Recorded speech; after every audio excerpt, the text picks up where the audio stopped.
What is the first thing that comes to your mind when you hear the word yo-yo? Well, basically, yo-yo is used as a toy or a sort of diversion to the children and adult. But, did you know that yo-yo was originally created and used as a weapon by our ancestors? Though some historians believe that the yo-yo first started spinning in China, others say were wound in India.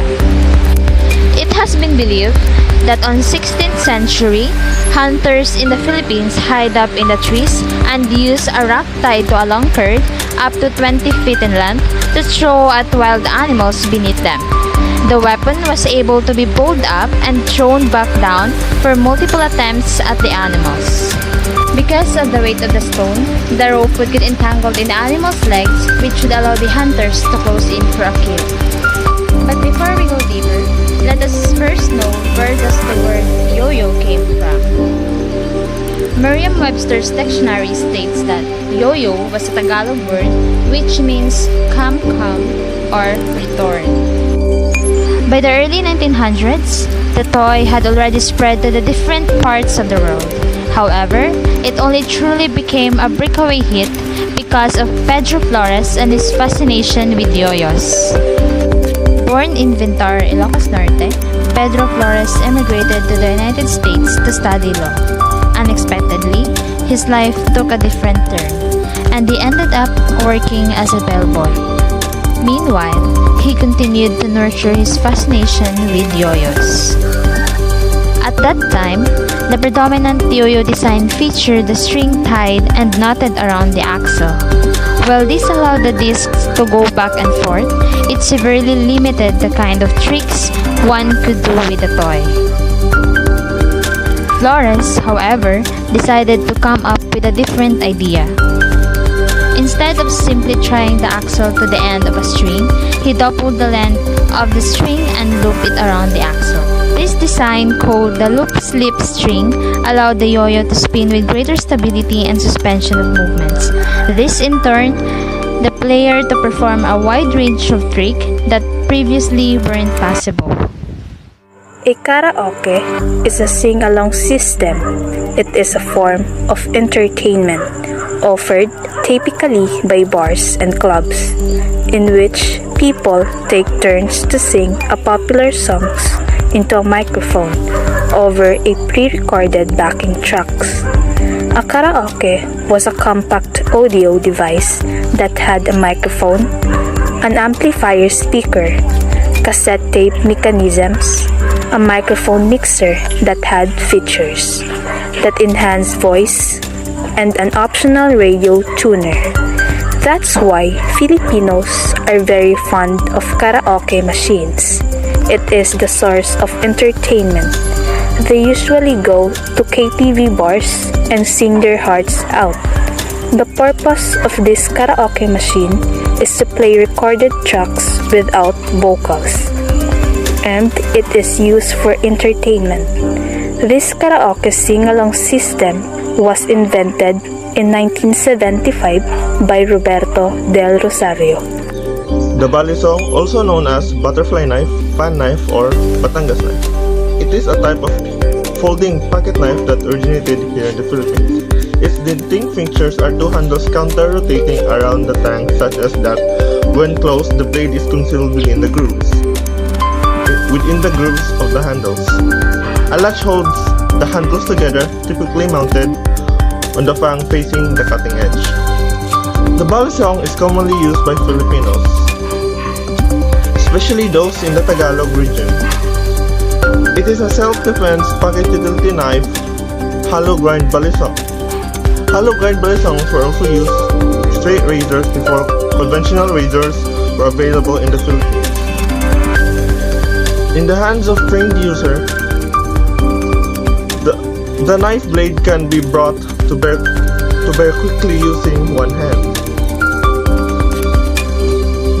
Manipulations called flipping are performed for art or amusement. Blunt trainer versions of the knives are available and can be used practice tricks without the risk of fire truck have been one of the major help in the society, especially in times of fire accidents. As we all know, fire trucks can only assist in putting out a fire, but a Filipino inventor has made a way to make the fire truck be used in 3 different ways. Alfredo M. Anos Sr., who is also known as the godfather of Filipino inventors, created the 3-in-1 fire truck, or also called as Anos Fire Ambulance and Rescue Vehicle, or AFARV. The 3-in-1 fire truck not only serves as a fire truck, but it can also be a rescued vehicle and ambulance. This invention can provide a huge aid to people who are victims of fire accidents, for not only their home will be rescued, but they as well will be rescued and treated. The 3-in-1 fire truck can still be seen in the streets being used by the fire department, and we can say that this invention is a success not only to the inventor but the Filipino people as well. Videophone or video telephone is the first two-way electronic video communicator invented by a renowned Filipino engineer and physicist named Gregorio Zara in 1955. This device is simultaneously transmits and receives both audio and video signals over telephone lines that capable to communicate, talk, and see each other in build, and has a big help especially to those hard of hearing people who use sign language in communicating. For them, they can easily understand the information throughout the use of videophone in their communication. Have you ever wondered how the people made computers nowadays much faster compared to the previous types of computers many years ago? How did they able to improve computers' performances? Well, it all thanks to microchips. But what if I tell you that one of those who invented it is a Filipino? Hi, my name is Angelika of Group 4, Section K, and I'm here to tackle about the Philippine Invention 16-bit microchip. A microchip is a set of electronic circuits on a small flat piece of silicon. On the chip, transistors act as a miniature electrical switches that can turn a current on or off. A 16-bit microchip is a self-contained system that includes memory, a processor, and peripherals that can easily be embedded to any system to enable smooth operation. The person behind this is an entrepreneur and engineer Diosdado P. Banatao. He was born on May 23, 1946 in Iquig, Cagayan, Philippines. He was born into a poor family. He excelled in school and was able to attend Mapua Institute of Technology, from which he received a BS in Electrical Engineering. The 16-bit microchip is really a big help in using computers nowadays because it makes the computers faster, and thus the people in the society can be more productive. Also, with the help of this, we were able to miniaturize computers and other devices, thus minimizing the space in our room it needs. Banana ketchup is a very well-known condiment here in the Philippines. It is made up of banana, sugar, vinegar, and spices. Its natural color is brownish yellow, but it is often dyed red to resemble tomato ketchup. Maria Rosa invented banana ketchup during World War II. She is a Filipino food technologist, pharmaceutical chemist, humanitarian, and a war heroine. Filipino really love banana ketchup. These condiments has been part of the life of every Filipino. It's a perfect combination to any dish or a sauce to different foods. These condiments is usually used in special occasion or even in normal setup that would improve the taste of the foods. There is no doubt why banana ketchup is part of the Filipino traditional recipe. Ink is a very well-known product because it is commonly used in school and even office works. It's very handy to use and easy. Quick ink can be used for drawing and paintings and even calligraphy. It's very useful to those people who are good at specializing art. Francisco Quezombing is said to be a Filipino botanist claimed to be the inventor of quick ink used by the Parker Pen Company.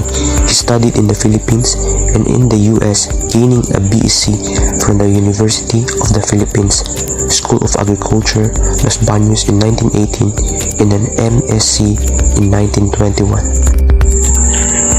The quick ink is non-waterproof and can easily be rinsed. This product has been enjoyed by many pen lovers for almost a century because of great value, beautiful colors, and high imported ink.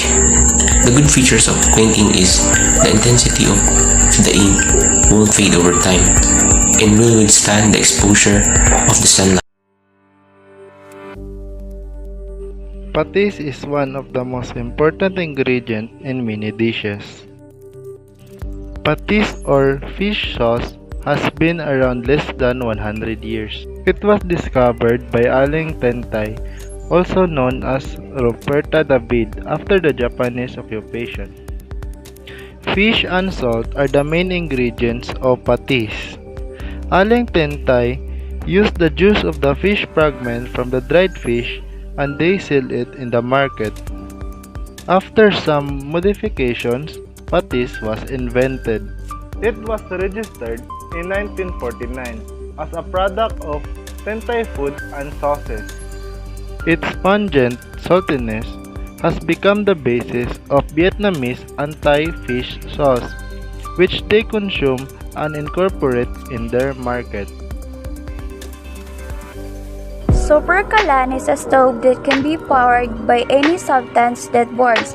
It is made up of concrete and flattened aluminum using wood instead of petroleum. Narciso Masuela is the inventor of the Super Kalan and a former automotive worker who introduced Super Kalan in La Union in 1978. That is why many Filipino people using Super Kalan in the past 20 years because this stove can save up to 70% of the household cooking fuel expenses. In addition, this Super Kalan utilizing any kind of available and expensive fuel.